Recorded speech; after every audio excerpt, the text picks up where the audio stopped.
This is what is confusing to me.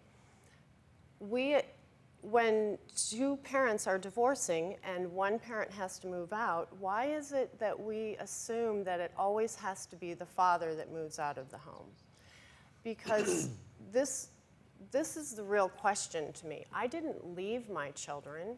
I simply agreed to be the parent that lived outside of the home that we were living in. I was the parent that moved out. I didn't leave them. I didn't abandon them. I didn't go anywhere. My life did what it did. I wrote a book. I've traveled. My children have been a part of all of that. It wasn't as if I struck out on my own and left my kids and my ex-husband behind. I maintained my connection, my relationship, my time with them. But you moved 3,000 miles away.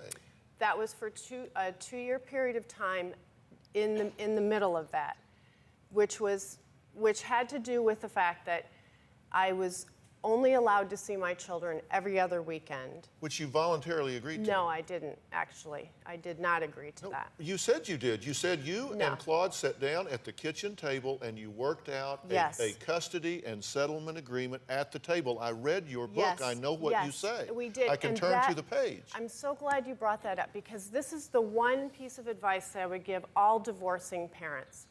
When you come up with a custody arrangement or whatever your agreement is with your soon-to-be ex, be sure to document all of the details of that agreement legally.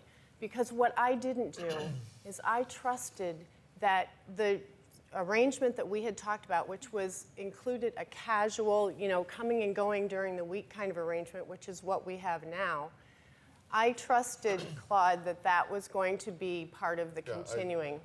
I totally get that. That's a right. bad idea.